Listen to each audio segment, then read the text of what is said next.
بائیں بازو کے نامور انقلابی اور قلعدم کمیونسٹ پارٹی آف پاکستان کے 32 سالہ جنرل سیکرٹری حسن ناصر کی ایوب آمریت کے دوران لاہور کے شاہی قلعے میں تشدد کے ذریعے المناک موت کو ملک میں پہلے سیاسی کارکن کا قتل قرار دیا جاتا ہے۔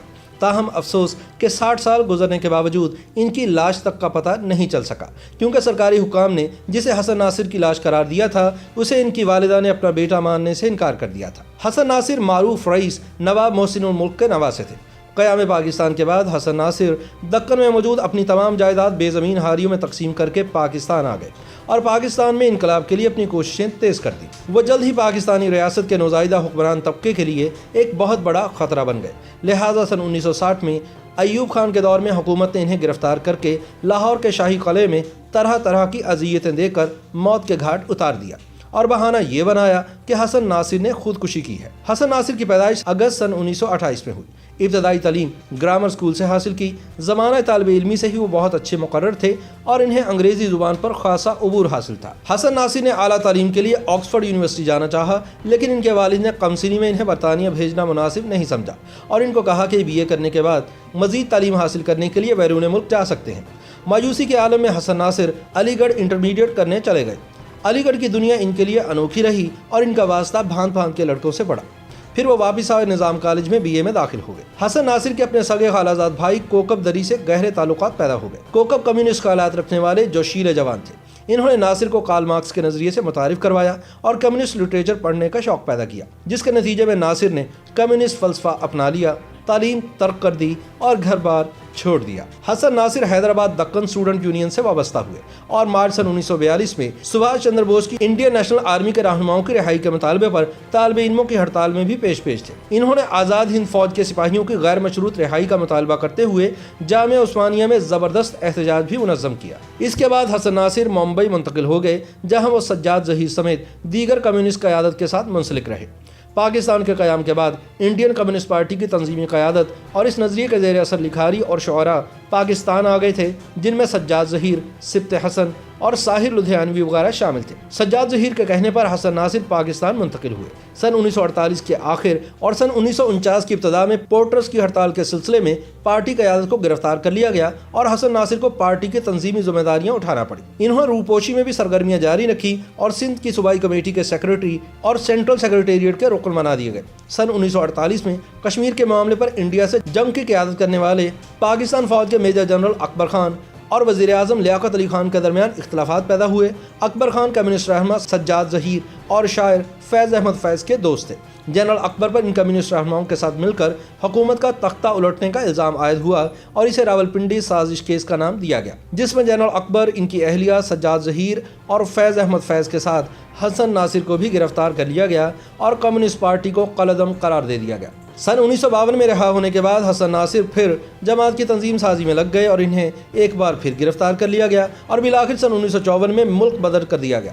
حسن ناصر کی والدہ انہیں کراچی لینے کے لیے آئیں اور انہوں نے فخر الدین جی ابراہیم سے ملاقات کی، جن کا حسن پر کچھ اثر تھا۔ پھر ان کے کہنے پر وہ والدہ کے ہمراہ انڈیا جانے پر راضی ہو گئے۔ حسن ناصر کے سیاسی ساتھی اور وکیل میجر اسحاق محمد اپنی کتاب حسن ناصر کی شہادت میں لکھتے ہیں کہ حسن کی والدہ زہرا علمدار نے انہیں بتایا کہ حسن ناصر کو پاکستان بہت عزیز تھا۔ جب جلا وطنی کے بعد وہ حیدرآباد دکن واپس پہنچے تو ان کے عزیز و قارب نے تمام کوششیں کر لیں کہ وہ کسی نہ کسی طرح وہیں ٹکے رہیں یا تعلیم کے لیے انگلستان یا امریکہ چلے جائیں، حتیٰ کہ آندھرا پردیش کمیونسٹ پارٹی تک سے کہلوایا گیا۔ تاہم ان کی والدہ نے خود ناصر کو پاکستان لوٹنے سے نہیں روکا، کیونکہ وہ بھان چکی تھی کہ حسن ناصر انڈیا میں نہیں رکے گا۔ وہ نہیں چاہتی تھی کہ وہ چلا بھی جائے اور ماں کی نافرمانی کا بوجھ بھی اٹھاتا پھرے۔ سن 1956 میں تمام مشوروں کے باوجود حسن ناصر جلا وطنی کی مدت ختم ہوتے ہی پاکستان واپس آ گئے اور پارٹی کے فیصلے کے مطابق کل پاکستان نیشنل عوامی پارٹی کے آفس سیکرٹری بن گئے۔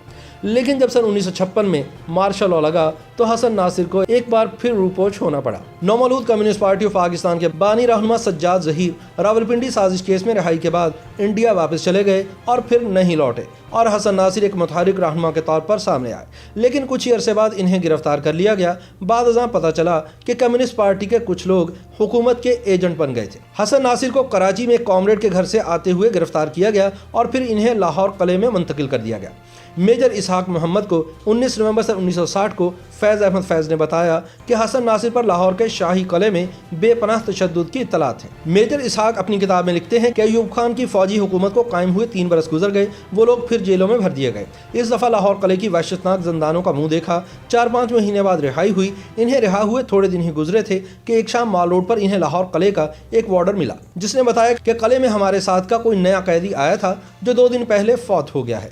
उसी शाम या अगले दिन इसहाक से मुलाकात हुई और हम दोनों ने तय किया कि हो ना हो ये कैदी जरूर हसन नासिर ही होगा। मेजर इसहाक लिखते हैं कि 21 नवंबर को इन्होंने मियां महमूद अली कसूरी से राब्ता किया, जिन्हें शहरी हुकूक से मुतालिक मुकदमात लड़ने में महारत थी। इसके अलावा वो, कसूरी और हसन नासिर तीनों नेशनल अवामी पार्टी से ताल्लुक़ रखते थे। कसूरी ने सारा किस्सा सुनने के बाद अदालत की तरफ भगाने की बजाय उनसे रुजू किया जिनकी तहवील में हसन नासिर थे। उन्होंने सुपरिटेंडेंट ऑफ पुलिस शहजादा हबीब अहमद को टेलीफोन किया, जिन्होंने कसूरी को बताया कि चूंकि हसन नासिर का ताल्लुक कराची से है, इसलिए उनके पास हसन के बारे में कोई इत्तला नहीं है। इसके बाद हाई कोर्ट में दरख्वास्त दायर की गई और कसूरी इसको दस्ती चीफ जस्टिस M.R. कयानी मरहूम के पास ले गए। इस दरख्वास्त में तहवील को गैर कानूनी करार देने के साथ ये बयान किया गया था कि गुज़िश्ता 2 दिनों से लाहौर और कराची में एक अफवाह गश्त कर रही है कि हसन नासिर को कत्ल कर दिया गया है, या वह मर गया है, या ऐसी हालत में है कि उसकी ज़िंदगी को शदीद खतरात लाहक हैं। Chief justice Lahore high court M.R. Kayani ने उस दिन अहकाम जारी किए कि नज़रबंद को फौरी तौर पर अदालत में पेश किया जाए और अदालत ही का एक ज़िम्मेदार अफसर इस हुक्म को सिविल सेक्रेटेरिएट लेकर जाए। मेजर इसहाक हाई कोर्ट के एक सुपरिटेंडेंट को लेकर सिविल सेक्रेटेरिएट पहुंचे, जहां इन्हें उमूर दाखिला के डिप्टी सेक्रेटरी के पास भेज दिया गया, जिसने हाई कोर्ट के हुक्म का 2 सतर का जवाब लिख दिया कि CID ने इत्तला दी है कि हसन नासिर को कराची में 16 अगस्त को तहफ़्फ़ुज़ पाकिस्तान कानून के तहत 1 साल के लिए नज़रबंद कर दिया गया था और इत्तला के मुताबिक 13 नवंबर के रोज़ उसने खुदकुशी कर ली है। CID पुलिस की जानिब से अदालत में तहरीरी हल्फनामे जमा कराए गए। चशमदीद गवाह 50 साला बक्खा खाकरोब ने बताया कि उसने देखा कि हसन नासिर अपनी कोठरी में दीवार से लटका हुआ है। बक्खा खाकरोब के मुताबिक हसन नासिर ने लोहे की एक मेख के साथ अपने आज़ारबंद के जरिए फांसी ली। मेजर इसहाक 2 मरतबा खुद भी शाही कले में कैद रह चुके थे। इस हवाले से वो लिखते हैं कि इन्हें मालूम था कि कले की कोठरियों में दीवारों में मेखें नहीं होती, क्योंकि इन्हें कई दफ़ा अपने कपड़े लटकाने में दिक्कत पेश आती थी, लेकिन वहाँ के मुंतज़मीन ने यह कहकर माजरत कर ली थी कि दीवारों में मेखें ठोकना सख्ती से मना है। Deputy inspector general police CID ने अपने हल्फिया बयान में बताया कि हसन नासिर को एडमिनिस्ट्रेटर के अहकामात के तहत कानून तहफ़्फ़ुज़ पाकिस्तान के तहत गिरफ्तार करके 13 सितंबर सन 1960 को शाही कला लाहौर में लाया गया। बयान के मुताबिक नासिर से पूछकर 24 अक्टूबर को मुकम्मल हो गई और 29 अक्टूबर को SP CID कराची को आगाह कर दिया गया कि मुल्जिम की तहवील की मज़ीद ज़रूरत नहीं है, आप इसे वापस मंगवा सकते हैं।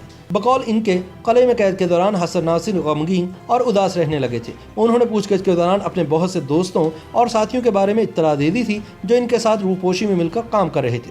हसन नासिर को डर पैदा हो गया था कि अब अगर वो आज़ाद हुए तो वो पकड़े जाएंगे और उनके साथी उन्हें मार देंगे। इसी वजह से वो पशेमान रहते थे।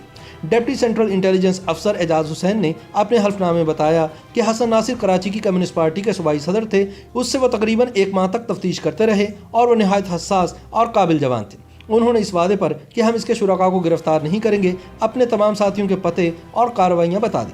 उनके बकौल हसन एक बार बयान देते हुए सख्त नादिम हुए कि उन्होंने अपनी जमात से गद्दारी की है। CDI अफसर ने अपने हल्फिया बयान में बताया कि 13 नवंबर को तकरीबन 12:40 पर पैगाम मिला कि हसन नासिर ने सुबह 11 बजे खुदकुशी कर ली है। लाश डॉक्टरों के हवाले की गई। बयान के मुताबिक हसन नासिर की मौत के बारे में इनके मामू मेहदी हसन साकन कराची को मुत्तला किया गया था। उन्होंने लाश हासिल करने की ख्वाहिश का इजहार नहीं किया, बल्कि ख्वाहिश की कि इसे लाहौर में शिया रसूमात के मुताबिक दफनाया जाए। इनकी ख्वाहिश का एहतराम किया गया। हसन नासिर के मामू डॉक्टर मेहदी हसन का इजाज़तनामा भी अदालत के रूबरू पेश किया गया, जिसमें उन्होंने और इनकी बीवी ने तहरीरी तौर पर पुलिस को तदफीन की इजाज़त दी थी। ताहम मेजर इसहाक लिखते हैं कि लाश के मुआयने की सिटी मजिस्ट्रेट की रिपोर्ट का ये फिक्रा कि लाश के गले में फंदे का निशान नरखरे की हड्डी के नीचे था, जो लटक कर फांसी लेने की तरदीद कर रहा था और गला घोंटे जाने की तायीद कर रहा था। मामला मशकूक हो जाने के बाद मेजर इसहाक मोहम्मद की दरख्वास्त पर हाई कोर्ट ने बिलाखिर कब्र कुशाई और दोबारा पोस्टमार्टम का हुक्म दे दिया। अदालत को हैदराबाद दक्कन से हसन नासिर की वालिदा जहरा अलमदार हुसैन की तरफ से तार मौसूल हुआ कि वो अपने बेटे की लाश लेने के लिए लाहौर आ रही हैं, इसलिए लाश को इनकी मौजूदगी में ही कब्र से निकाला जाए। 12 दिसंबर 1960 को मियानी साहब कब्रिस्तान में कब्र कुशाई की गई और हसन नासिर की वालिदा जहरा अलमदार ने वाजे कर दिया कि ये इनके बेटे की लाश नहीं है। सन 1973 में दिए गए एक इंटरव्यू में हसन नासिर की वालिदा ने कहा था कि हसन नासिर कदावर लंबा तड़ंगा था। पुलिस ने इन्हें एक छोटे कद की लाश दिखाकर यह बावर कराने की कोशिश की कि ये नासिर की लाश है। उन्होंने लाश के पांव खोलकर देखे। नासिर को बचपन में एक चोट आई थी और उसका निशान इसके पांव पर रह गया था। उन्हें जो लाश दिखाई गई थी उस पर वो निशान नहीं मिला।